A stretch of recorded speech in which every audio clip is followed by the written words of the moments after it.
hopefully you can't see all the 1 million tabs that's open in the top part, but that's okay. Yeah, thank you so much for welcoming me here. And it was so nice to hear from Lauren and from Yusuf as well that we're both similarly using the journey as a word. That's common theme in our practice. Yeah, so my name's Pinar, and I thought it would be really interesting today to talk about a few topics about, especially in my field work, and also using creative methodologies and some sharing some of my experiences and expertise. And I hope that will generate some discussion and ideas. Um, yeah, so I'm in my final year of PhD, so I am sending solidarity to everyone who's in their final year in this joyful and journey. Let's put it that way. And I'm based in two schools, so School of Education and School of Love. Sorry, School of Love. I just saw the heart, so I said School of Love. I said School of Law. So I'm based in School of Education, and one could say it's School of Love slash law, which I think in itself has been really interesting because it's two very different disciplinaries and two very different schools where it might people might not generally be based in different schools. So that in itself has been really a learning process for myself, learning from the School of Education, but as well as looking at the different areas in the School of Law.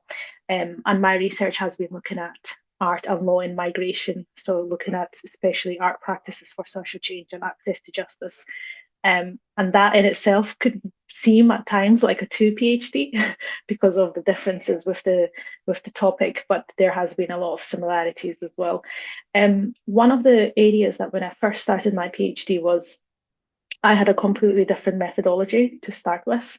And as first year passed, I've sort of by learning and hearing and listening to other peers as well, I've I sort of adapted my methodology and my practice. And I think that came from reading a lot of the literature review and testing out and sharing ideas of what methodology might be the best fit for my research, and being open-minded to using different ideas and being out of your comfort zone.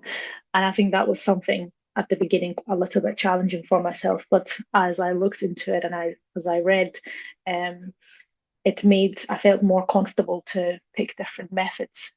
So for my research, I used um, semi-structured interviews, and I did focus groups and added an element of creativity.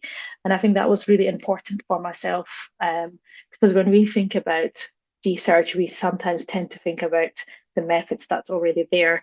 Um, but I always find it really important that we think outside the box, and we have that courage to experiment and to experience different methods, and to do this in a way that we have that opportunity and we are more bold to do this. And I think that's the whole journey of a PhD, is that we have possibilities that we can experiment and we can test out and we can share ideas with different people. And sometimes it works and sometimes it doesn't work. And when things don't work, you just learn from it and you try to understand and take notes about why it worked, why it didn't work, and what I can do best um, in the future.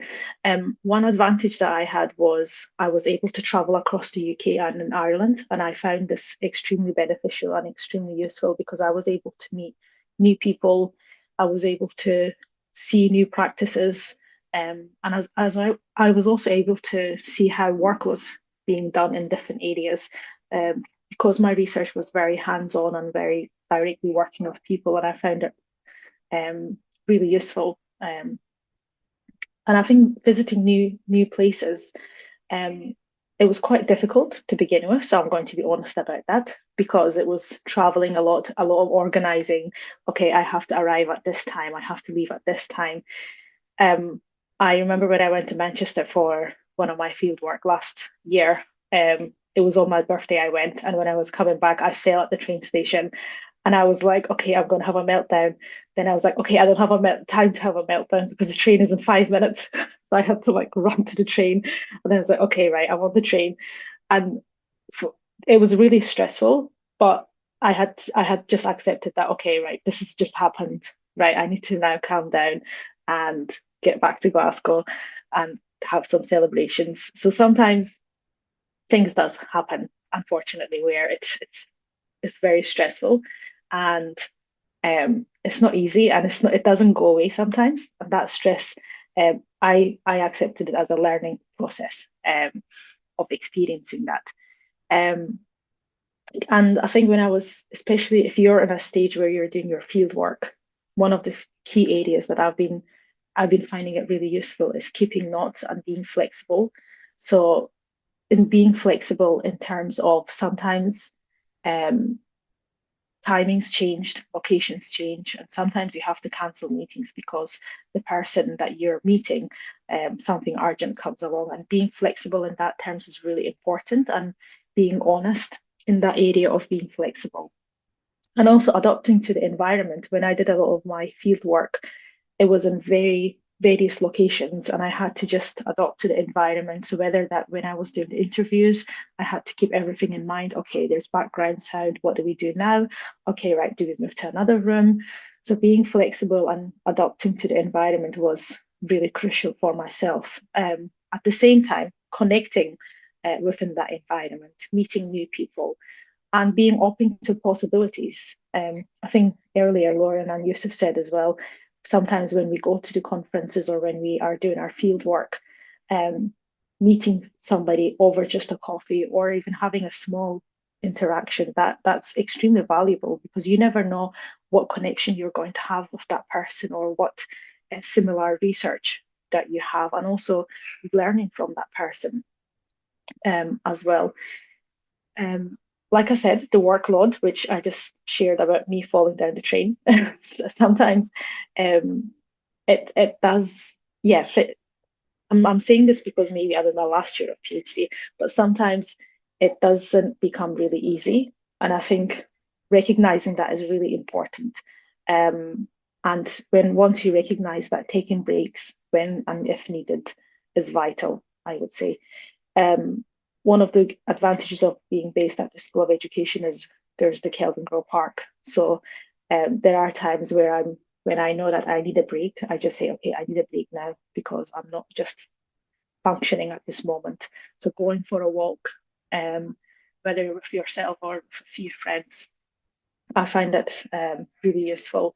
Um, and if I reach a state where I'm like, okay, I cannot continue with my research because I am stuck at this area, I think speaking with some people or speaking with your colleagues and peers is I find that extremely vital as well because then once you start sharing ideas and you say, okay, this is my problem, I'm kind of I can't move forward with it. Um, then you're able to share and gain experience from the other person. And I was very lucky with that. I had a really supportive environment within my office and across with my peers as well, where I was able to openly say, okay, this is what I'm doing now. What do you think? And I think knowing people who are also at different stages of their PhD journey, that's also um, provides that space for the peers to act as a guidance for you. Because a lot of the time it could be a very lonely process where you sit down and think, why am I doing this? Why am I even doing this?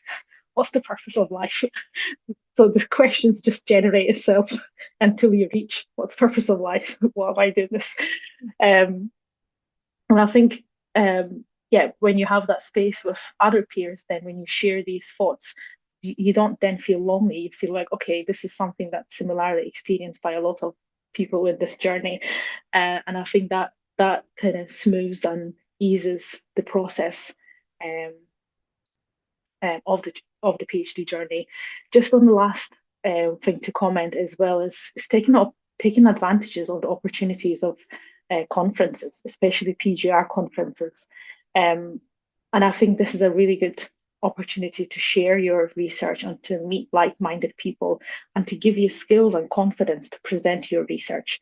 I've attended, I would say, at least five different PGR conferences across the UK, where focusing on migration and law. And I think that for me was really helpful as a way of presenting my ideas and getting feedback from the fellow peers who are also in this journey as well.